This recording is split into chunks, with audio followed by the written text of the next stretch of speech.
Welcome to Exploring A Course in Miracles. I'm Emily Perry with the Circle of Atonement, here with Circle founder Robert Perry. And today we are talking about what we learned from the recent 28-day relationship challenge. We're recording this in February of 2025. And as an overview, at the beginning of this year, for members of our Course Companions community, Robert and I hosted a challenge where we took the 10 characteristics of the spiritually advanced in the Manual for Teachers of A Course in Miracles and covered how to more fully apply them to hopefully transform your relationships. The idea for this challenge came from some conversations that Robert and I had late last year, where we noticed both within ourselves and with other people that when we say we want a relationship to change, we tend to mean that we want the other person to change and that we don't want to be the one to change. And so what we decided to do was to host a challenge where the focus isn't about trying to get the other person to do things differently.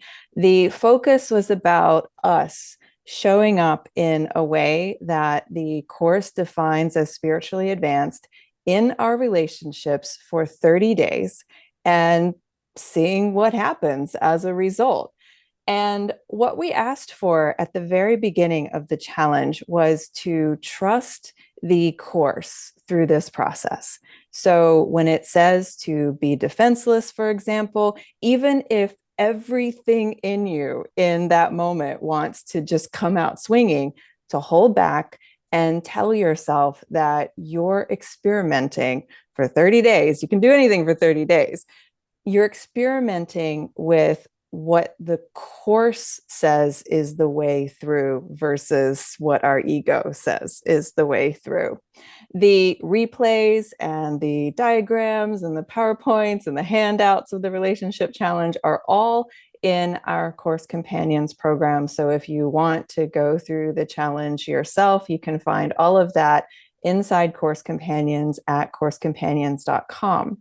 For now, though, Robert, before we get into the specifics of what we learned from the relationship challenge, for those who are new to A Course in Miracles, let's start with some very big picture table setting of what the 10 characteristics in the Manual for Teachers are.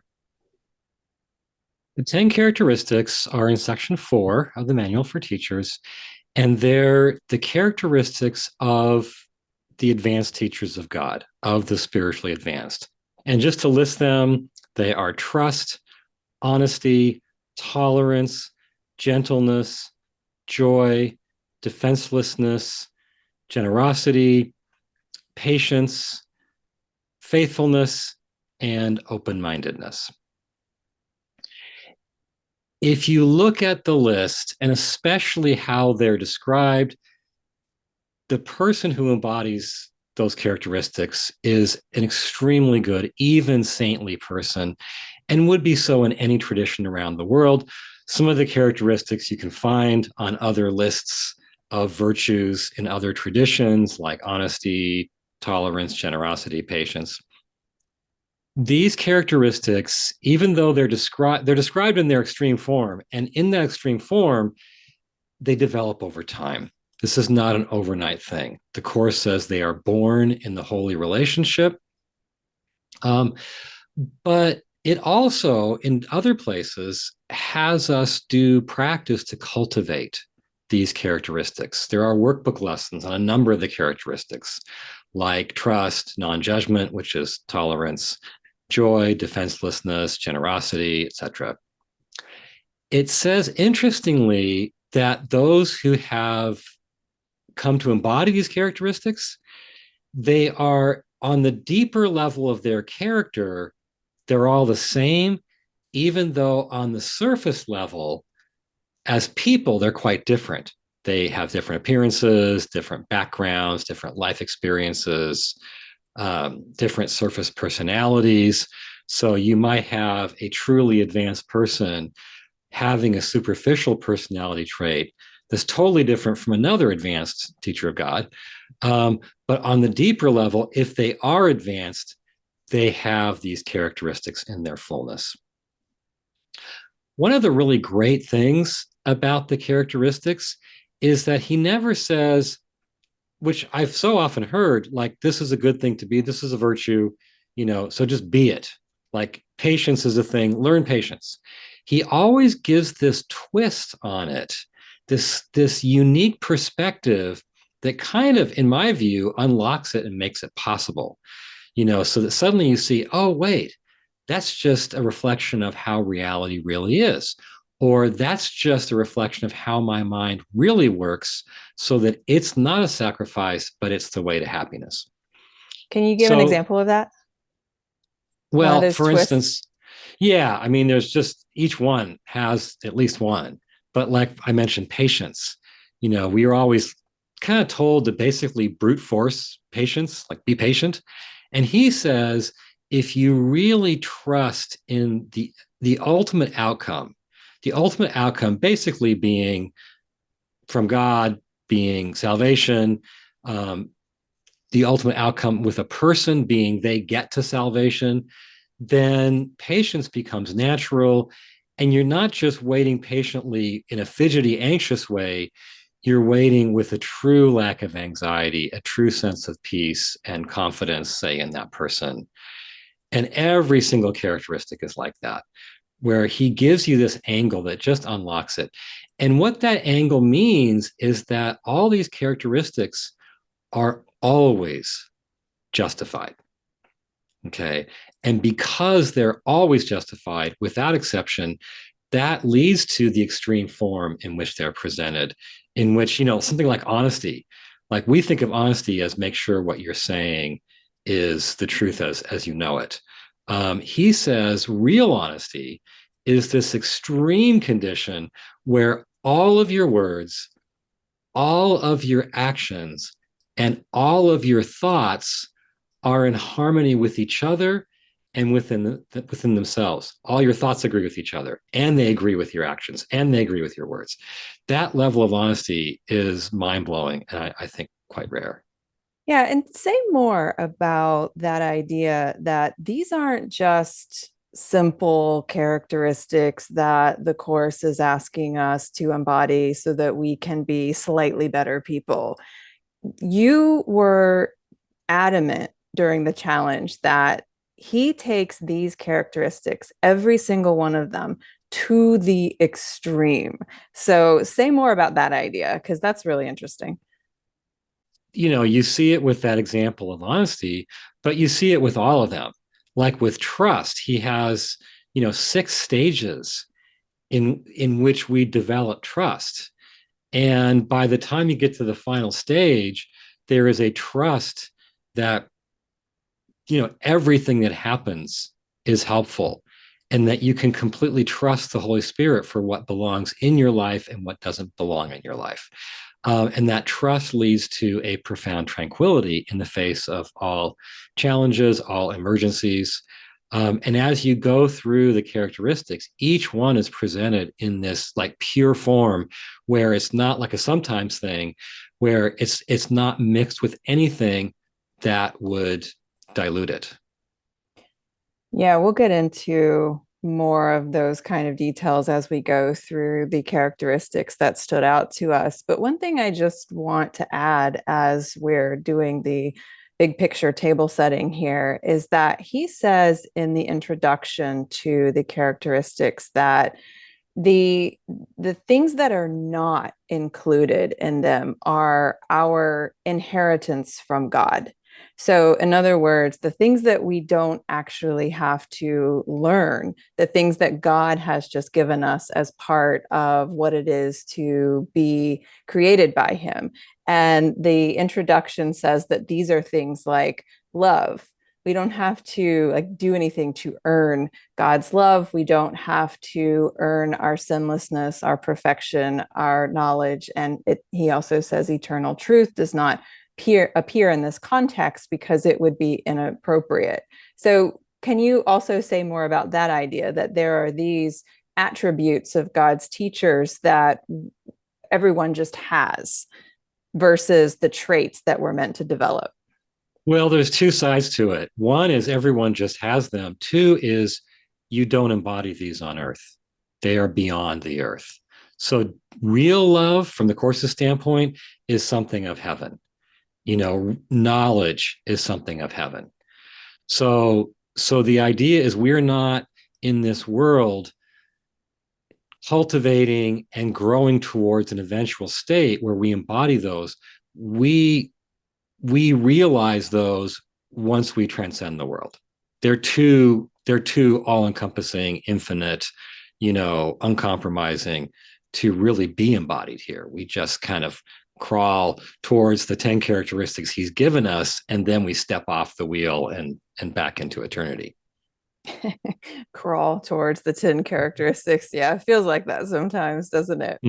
Yeah. And so the way that we're thinking about the structure of this discussion is that Robert and I have picked out three of the traits that stood out to us during the challenge for very particular reasons, and we'll see how many we can get through depending on how the conversation goes. But I'll start us off.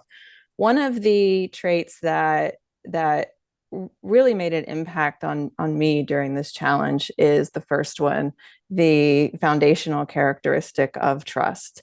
The manual says that trust is the foundation for all of the other characteristics. And there, the way that I've been thinking about it is that if you can trust, like if you can truly trust that the truth of God, God's reality is what's undergirding all the things that we see and form here, then there's nothing that you can't get through in this life.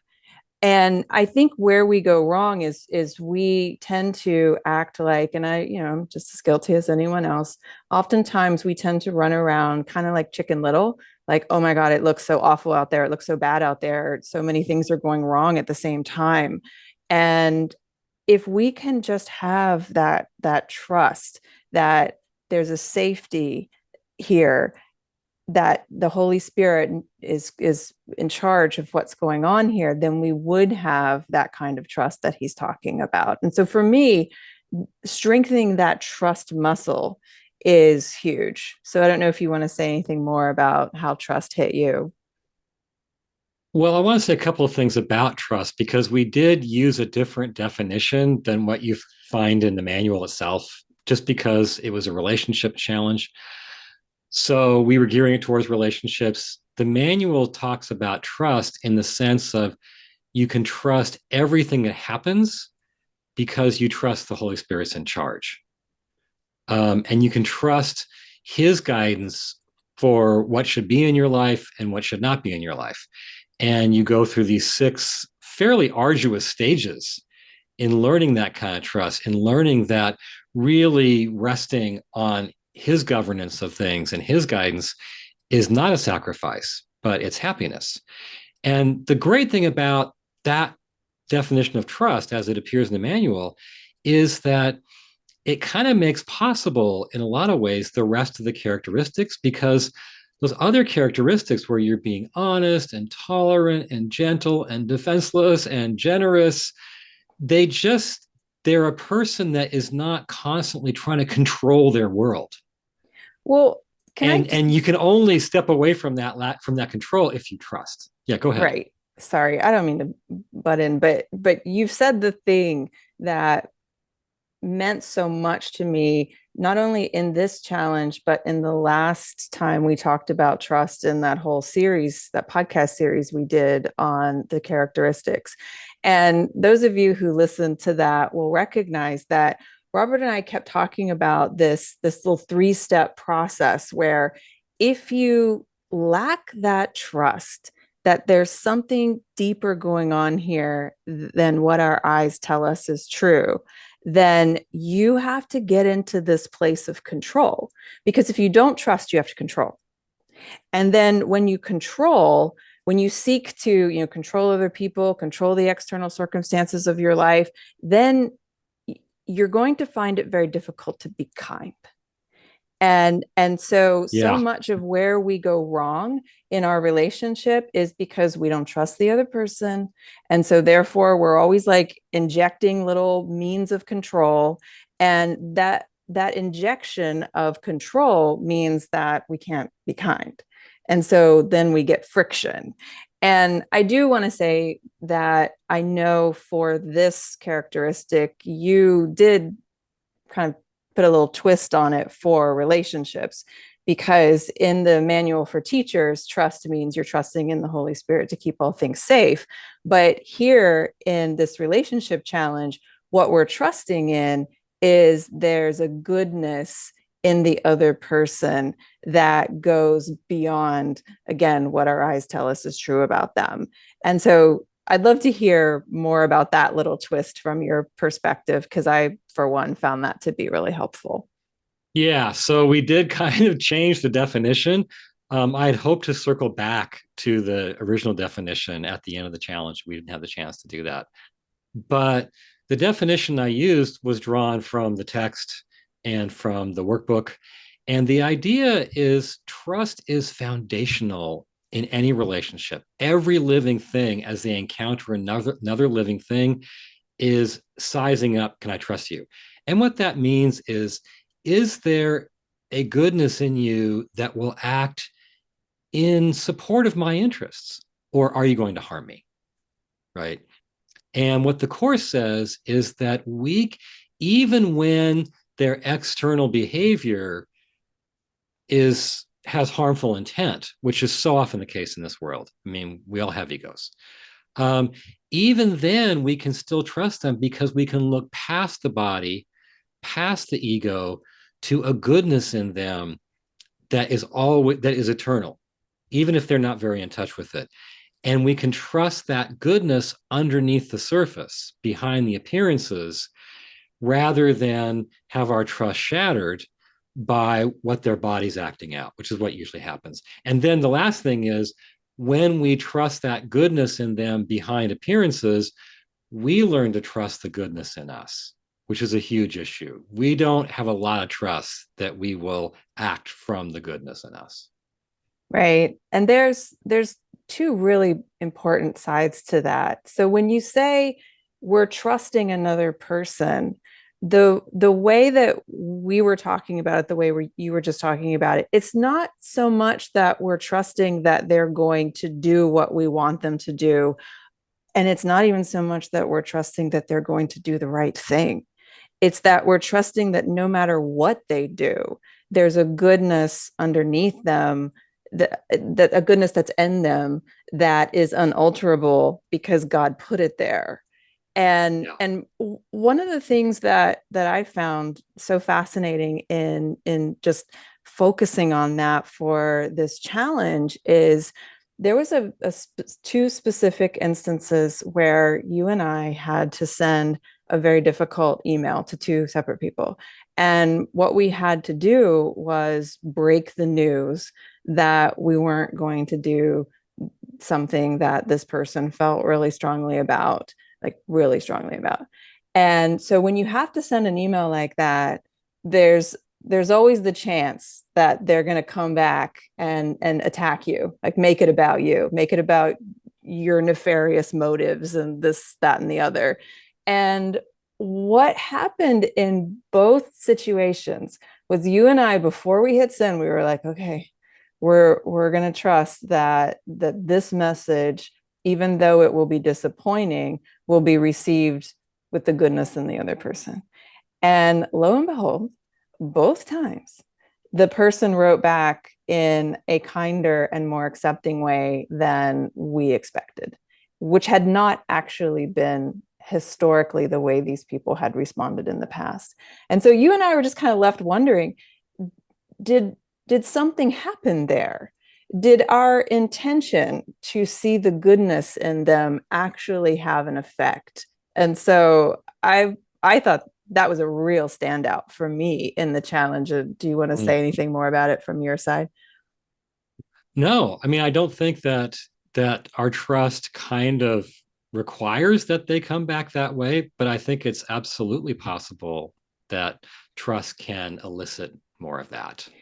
I know that if we weren't in the middle of this challenge, I would have sent both of those messages and first of all, not gone through the process of trusting the goodness in them before hitting send. But I probably would have done something more like the opposite, like, okay, Robert, hold your breath for this one.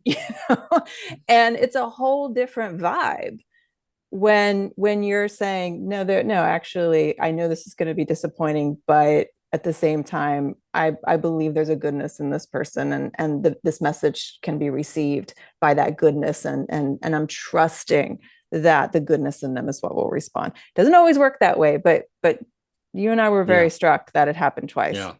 Yeah. That's true. Yeah. Okay. I'm getting the move on vibe from you. So let's go into the next one, which is your trait of tolerance. You said tolerance really stood out to you in this challenge. This is definitely one of the ones I've been wanting to keep with me and trying to keep with me. But as I go back and review, I realize I've kind of gone into the mode of this is what I should do, and I've lost that special angle that makes it possible. Is that interesting? I've really enjoyed reviewing all 10 characteristics in preparation for this. So the idea behind tolerance, which is really about tolerance of the others' differences, right? Um, he says in the description that it's all about letting go of judgment.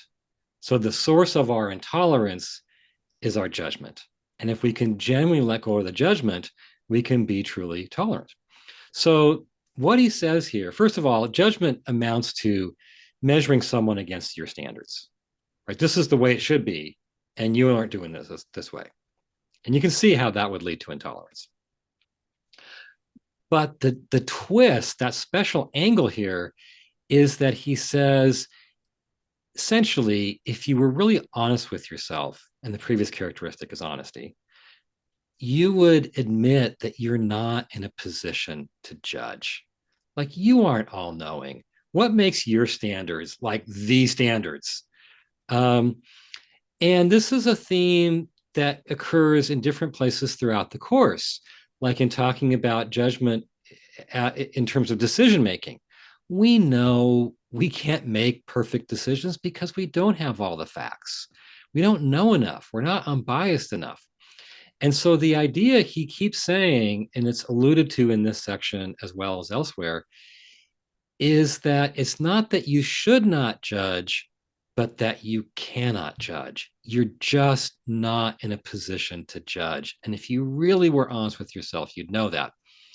And that's the source of tolerance, right? Tolerance is not gritting your teeth and saying, okay, I'm going to be tolerant. You know, if they keep doing that, I'm not going to say anything. Um, it's from genuinely relinquishing your judgment. And that comes from realizing not that you should not judge, but that you cannot. And, you know, as you know, I've been wrestling with my judgments literally since I was about like 11. You know, they've been a problem. Constant um, companion. Constant companion, not a great companion, you know, causing problems in my mind and in my life. Um, and and so I really was hanging on to the practice we were doing in regard to tolerance. And now that I've gone back to it, I realize, hang on, you're trying to I've kept trying to let go of judgment since that characteristic, but I need to bring back that angle, which is not that you should not, but that you cannot. Your little ant brain is not in a position to judge. Face it, you're not omniscient. Your Yeah. standards are just your idiosyncratic standards. Well, that's one of the slides that stood out to me on this characteristic was you had a picture of this huge measuring stick, right? And the idea is that we have our own measuring sticks that we're judging other people on, and if they don't meet what our conditions are for whatever is happening, then something's wrong. And your point in that was, why are we making ourselves the arbiter of what's right for everybody else? It may not be. And our own history, if you live long enough, you know that you've made a lot of bad decisions in your life, and things that you thought were a good idea at the time turn out to be a bad idea, and vice versa. And so if we just keep this openness in our mind that whatever we think is the right thing to do may not be the right thing. Our judgment is at best partial, as you've said.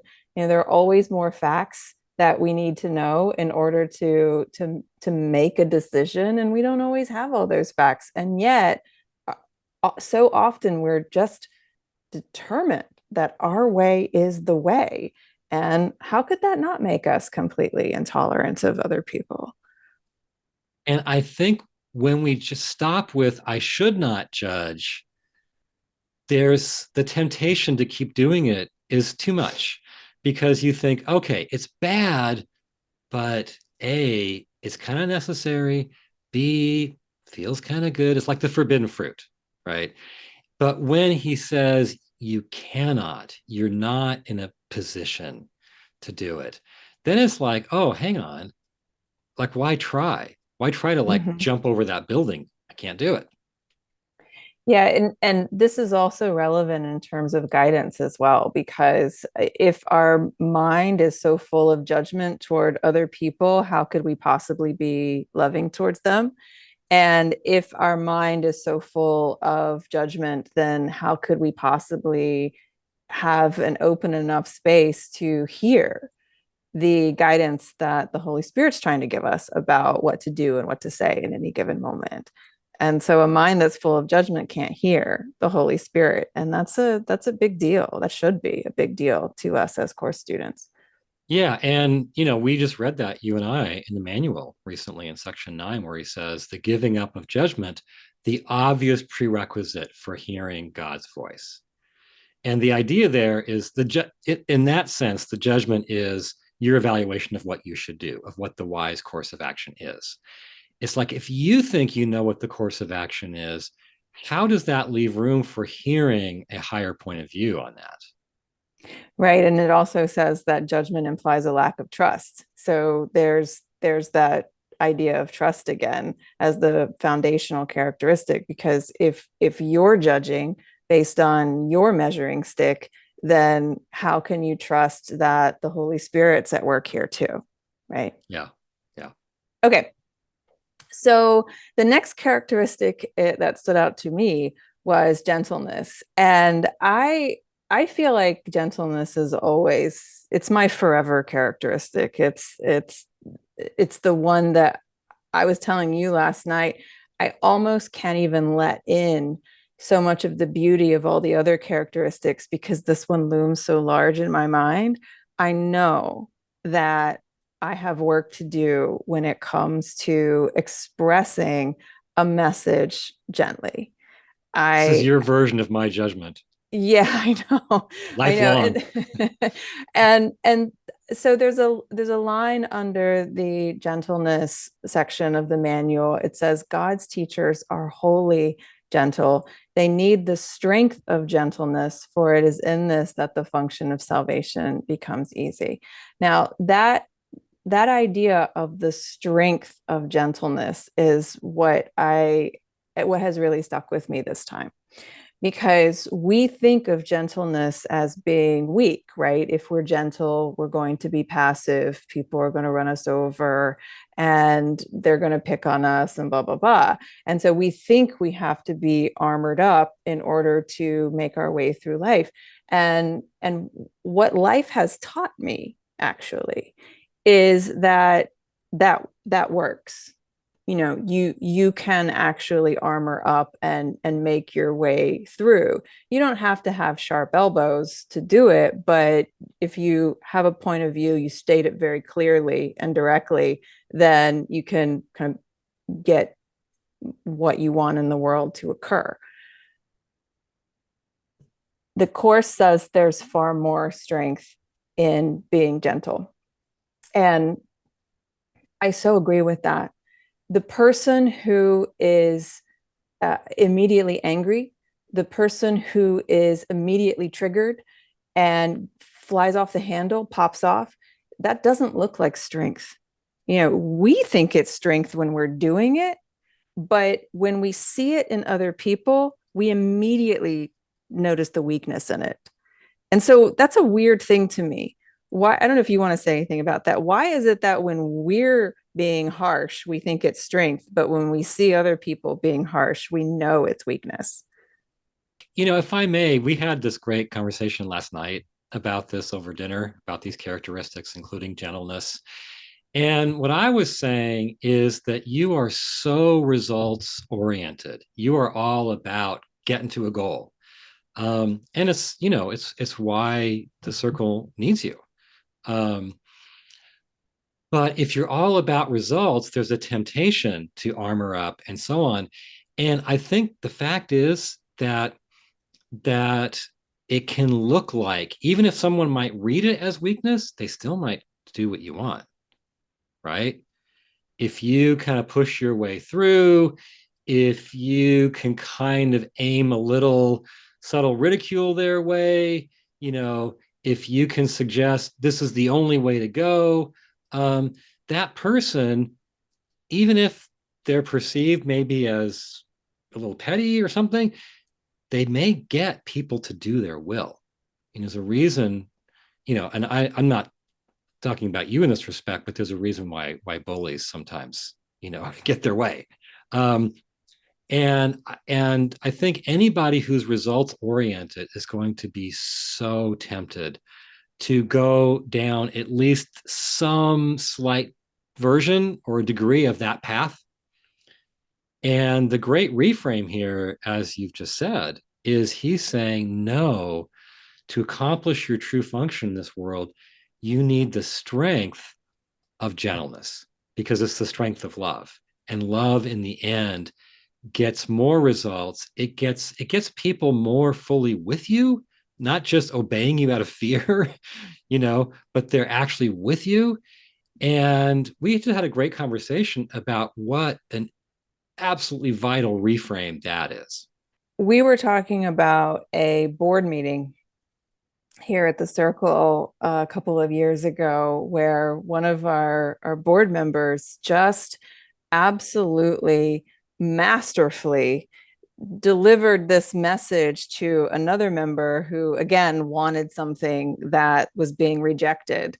And the way he just very gently addressed the needs of the other person while not getting defensive in the face of attack, and it just kind of like While not weaved through, caving. not caving, exactly, thank you, not caving, but just not taking the bait of when the other person is being aggressive. It's so tempting when the other person just starts to attack and then you're like, oh, it's on.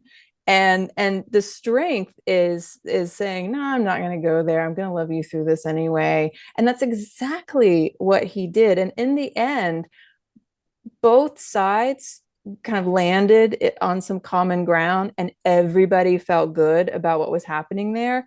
And also I think everyone was looking at it and saying that really was masterful, that was strong.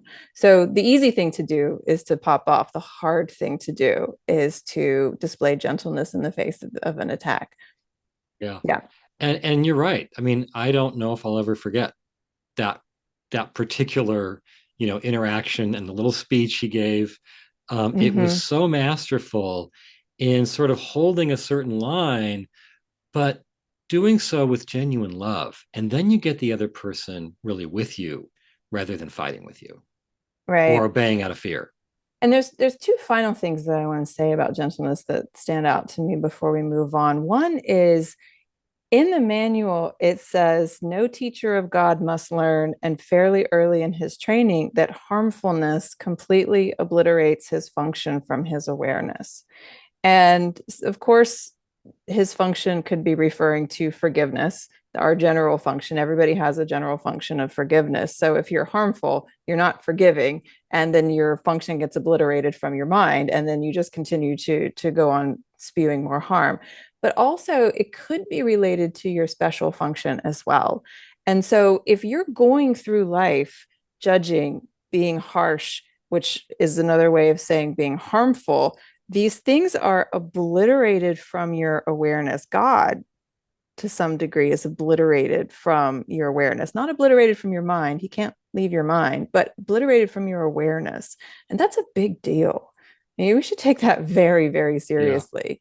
And Yeah. then the second thing I'll say is that when it comes to gentleness, it reminds me about what you were saying about tolerance. It's not so much that you're just like gritting your teeth and trying to be gentle because that's what God says you should do. It being truly gentle comes from a transformed perception of the other person. That's what the gentleness flows from, that transformed perception. And so I'd love to hear you say more about that idea. Well, he makes that connection really explicit in the section.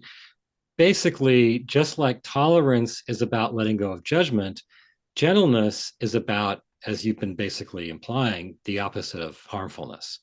And what he says is that harmfulness is the act that flows from the thought of judgment. And the implication there is that gentleness is the act that flows from the thought of tolerance.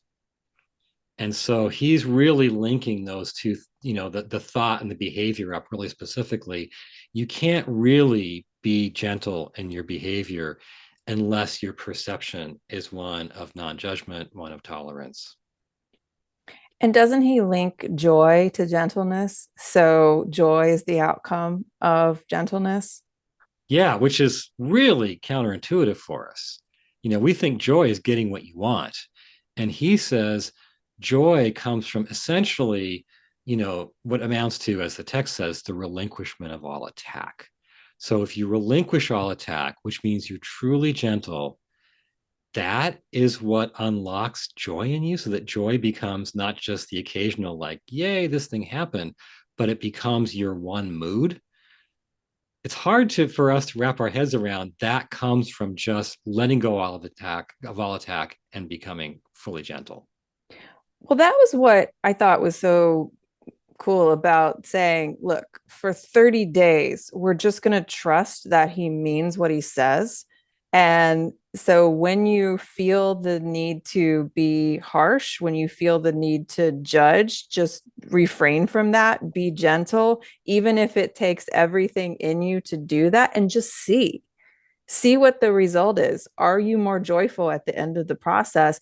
I'll bet you will be, because as you were saying earlier, so much of that judgment and blame and scorn that we put on other people just bounces right back to us. There's a residue that we feel when we let someone have it. We feel bad about ourselves as a result of that. So being gentle can lead to joy because you feel like, yeah, I was loving in that moment when I could have attacked, and I feel joy because I didn't take the bait that maybe I would have taken before. Yeah. Yeah, yeah, and just one last thing. That's why, and those who are part of the challenge know this. That's why we gave them practices with each characteristic to practice for 2 or 3 days until the next characteristic came along, because those practices, they made use of that special angle the course would have on each characteristic, and then they made that characteristic practical and practicable in their lives. And just as a reminder, all of this 28-day relationship content didn't just disappear into the ethers. It's available in Course Companions if you want to listen to it and do the challenge yourself. It's all at coursecompanions.com. The And next, also, I know we're moving on, but also for those who were part of it, going back and reviewing. I mean, I have to say, going back and reviewing for me has been really great. Robert, who created the content for the challenge today, as we were preparing for this podcast, was like, oh my gosh, I forgot about some of these things. And so the reminder is always important. There's Oh, just so, yeah. The other thing about not retaining it is it's telling you things that are so different from your normal mindset that they almost like have a hard time holding. Like there's no place for them to lay down roots because everything's so different from them. So that makes review, especially important. Yeah, in our study group leader training yesterday, you were quoting that line from the course about this is not, it is our native tongue. What the language of love is our native tongue, but it doesn't feel like that when you're a baby. You're just learning the language, and all of these words around you just feel so strange until you pick them up and learn how to use words. And that's how I think we take in this information as well. It just feels so strange until you get used to it, until you start applying these principles, and then it starts to feel more normal and more natural. And that's where the course is leading us to be. When you say I'm defenseless where I would have been hyper defended before, you're learning the language. Yeah. Yeah. Okay, speaking of defenselessness, that was the next one that meant something to you, so go ahead. What we said in the challenge is defensiveness just destroys relationships. And since then, I've seen a little video that basically says the same thing. Like, this is what wrecks our relationships. And we had this great image of a husband and wife, and they were just ridiculously armored up. Like, they were wearing layers of armor with spikes and everything. And, we can relate to that. And it does like erode the sense of connection. So what he says both there in the manual and elsewhere, defensiveness, defenselessness, defenselessness, those are huge topics in the course. What he says is the reason we get so defensive is we feel fragile. And the reason we feel fragile is we're identifying with this image of ourselves that is fragile. And especially we're identifying with our specialness. Our specialness is our picture of ourselves as these are the ways in which I'm a little bit superior, right? I'm a little bit better. You know, I wanted this, I have this trophy, I am specially regarded by my peers in this way, whatever. These achievements, these abilities. And our specialness is incredibly fragile because we can get knocked off that pedestal. We can have people say, no, you're not very good at that, actually. You're pretty bad at that. Um, so the idea that the solution to being defensive, again, is not just to brute force it and say, okay, I'm not going to be defensive. I'm not going to shoot back. Is to transfer our identification from that fragile image we have of ourselves, from that fragile specialness, to, as the Course says, the unalterable, unassailable strength that God created in us. That's not something, it's not like a personal characteristic we've worked up over a life. It's an eternal characteristic that can never go away. And so we have to transfer our identification over to that, and then we can be genuinely defenseless. And, we were talking about this one last night. I was talking about my defensiveness, which I hasten to add is not just mine. I'm kidding, being defensive. But what I realized was I really, really want to be more truly defenseless. But again, I had lost touch. Like I've wanted that, but I've lost touch with that angle that the Course takes. That is the key. Because as long as you identify with a fragile sense of self, you're going to get defensive. Either you're going to get defensive in that moment or later, or it's going to be subtle. You're going to couch it in all kinds of cool psychological language, um, but you're going to get defensive if you feel fragile. The only way out is to identify with a strength. The Course says you were created unassailable. If you identify with the fact that you were created unassailable, where you actually can't be attacked, that is the key to defenselessness. So that's another reason I'm appreciating this review, because I've been holding on to the desire to be defenseless while not holding on to that special angle the Course provides. When I was doing my mindfulness training, one of the things I used to always say is the quicker you react, the less wise your reaction will tend to be. Mm. And that's defensiveness because it just happens so fast that we almost don't even realize what's happening. And then we think back on what we did and we feel bad about it, and then we have to clean it up. But if we could just stop being so defensive so quickly, then we could save so much of our what is good in our relationships. And so I love the way we talked about it in the challenge, that what's causing that defensiveness is we're protecting an image of ourselves that isn't the truth of who we are. And what we're protecting about that image is its specialness.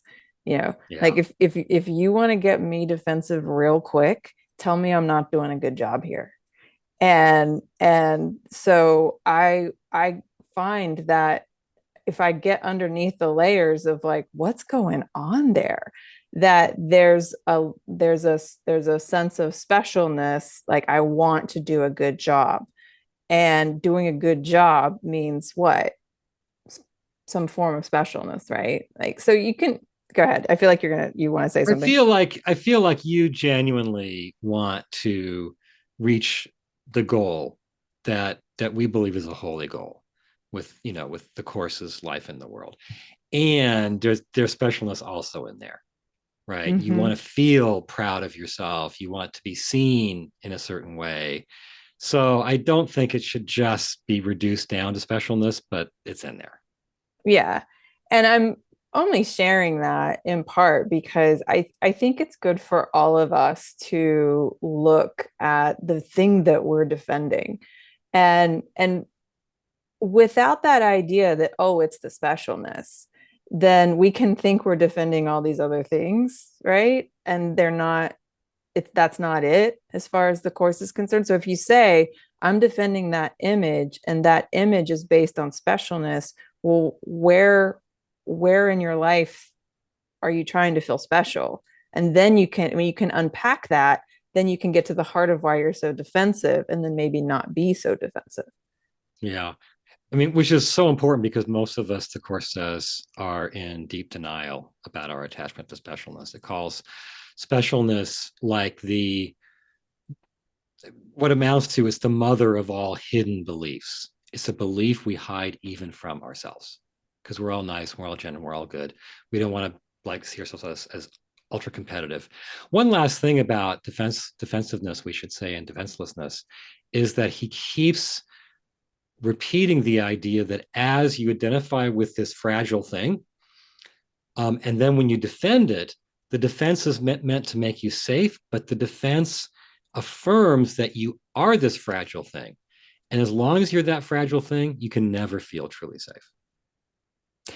Yeah, at the end of that section of the manual, it says it's not danger that comes when defenses are laid down. It is safety, it is peace, it is joy, and it is God.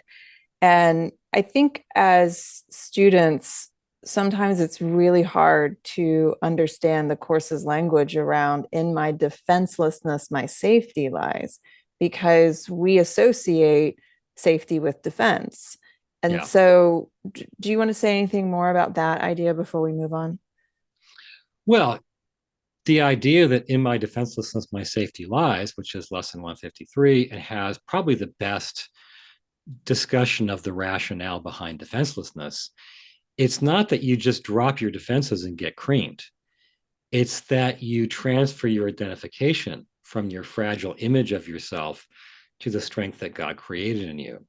And when you identify with that strength that God created in you, then you feel strong, and then you don't need the defenses in order to feel strong. You already feel strong, and then you And feel also, safe. sorry, I don't mean to like belabor this point, but I keep thinking about that board meeting where one of our board members just absolutely magnanimously handled this a very, very delicate situation in a way that was truly defenseless and gentle. And I'm struck by how everyone felt good about what happened there. And then the opposite is also true. Like if you have a situation in a meeting or something where you are connected to an outcome, which because you don't trust. You're connected to an outcome that you have decided is the way it should be. And then you get defensive and attack and get angry. Then what you're doing is you're just opening up more judgment and attack from other people. And so it's kind of confounding to me that we see this not working again and again and again. And yet we still get defensive, we still get angry, we still get harsh, we still get judgmental. It's true. I think that the way out of that is to identify with the right thinking that is the basis for each of the characteristics. So if someone's really angry and you tell them, well, the way to get your desired result here is to not be, harmful and controlling, to not be attacking, etc., to not be judgmental. That's going to seem crazy because that anger in them is demanding satisfaction. So it's only when we change the thinking inside of us and embrace the thinking that makes possible gentleness, that makes possible defenselessness, that makes possible generosity, that's when we can carry those off, Mm-hmm. right? And then things work better. Right. It's no measure of health to adjust to an insane society. And it's the thinking of the world that says you have to attack in order to get your needs met. That's the heart of the thinking of the ego. The thinking of God is different. And that brings us to another characteristic that we wanted to talk about, which is patience. The thing about patience that always stands out to me is that opening line: those who are certain of the outcome can afford to wait and wait without anxiety. And I've always been struck by that line, but it was in this challenge where the weight of what the outcome is really hit home for me. So we are certain of the outcome, that we're going to make it home in the end. The other person's going to make it home in the end. We're all going to get there. And so when you know that the other person is going to get there and you're going to get there, you can have a level of patience that you can carry in to any interaction that you have with them. And so I just love that line in the course. It says that God's teachers see certain outcome, a time perhaps unknown, but not in doubt. And so Yeah. if you trust that you're going to get there, they're going to get there, how could you not have more patience with each other? So why did you relate to that one so much? I know we're running short on time. Well, the last line in this section is: sure of the ultimate interpretation of all things in time, no outcome already seen or yet to come can cause them fear. So think about that. Like, let's say you have some external circumstance that just is devastating, some diagnosis, some relationship breakup, some financial devastation. And if you have that kind of trust, then and patience, you can be less afraid or not afraid because you know that the outcome is as certain as God. Yeah. Yeah. Okay, so I don't think we have time for the last one, which was generosity. Do you just want to say something very quick about what generosity meant to you on this challenge? Well, just I've been focusing on it a lot in recent months, and the challenge helped me focus, help keep alive that focus. But the big thing he says, in terms of the different angle, he says it's not like just being generous to be good.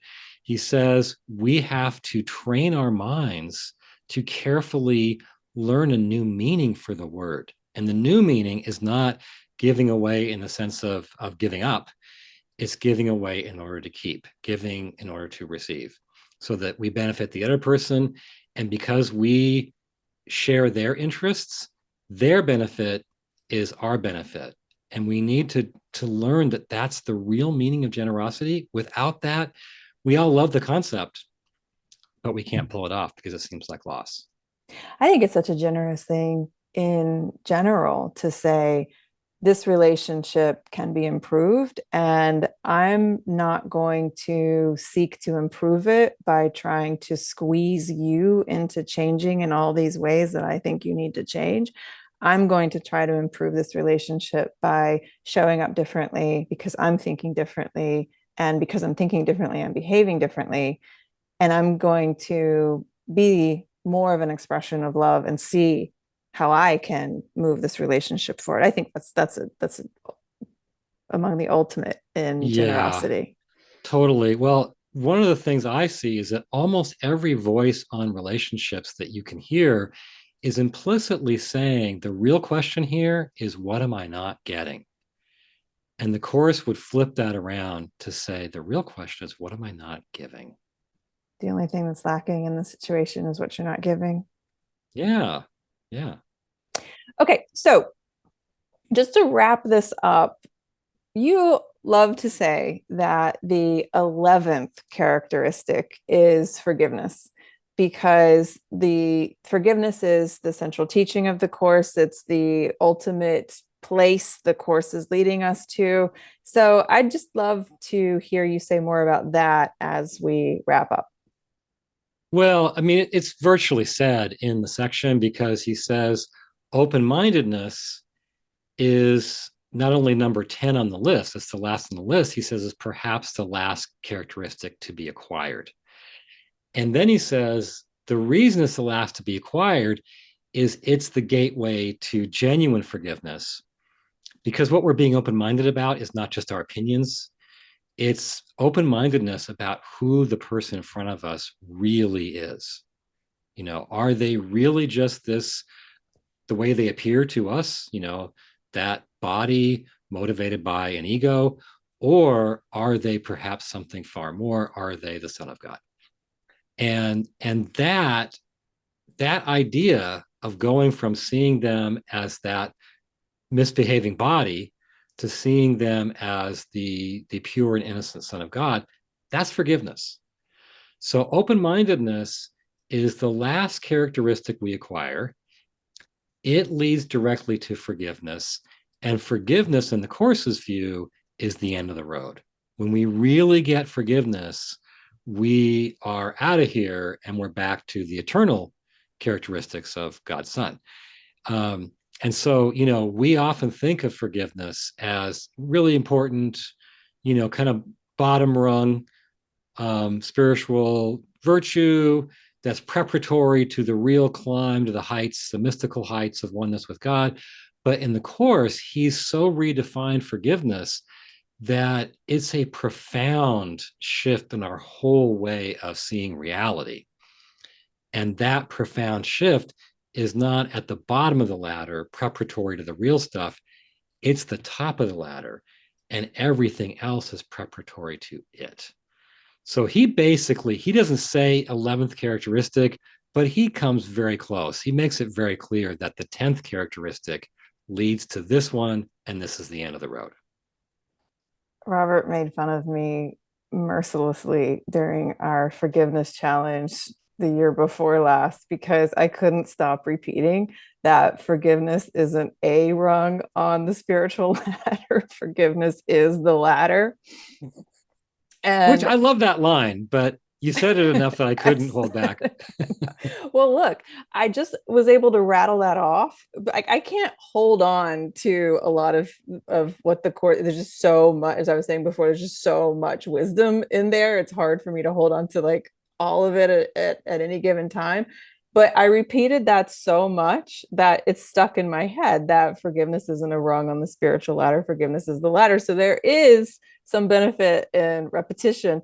But at the same time, I love this idea that where we're headed ultimately is to see the truth in who the other person is.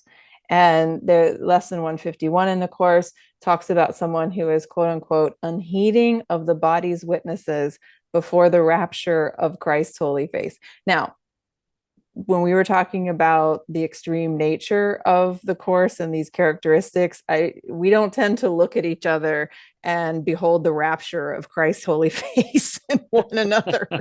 That's out there. But at the same time, if if we embody more of what he's talking about here, we will start to speak that language.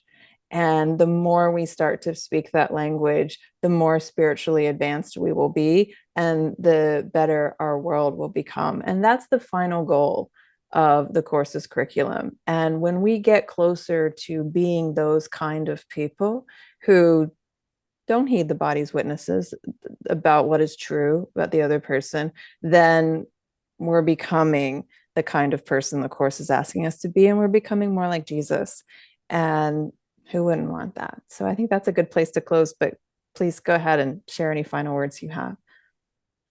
I think that's a great place to close. I think aspiring to acquire these characteristics, they do develop over time, but the aspiration and the practice gets us there faster is a beautiful thing. And not only does our world need that, our own peace of mind needs that, and our relationships need that.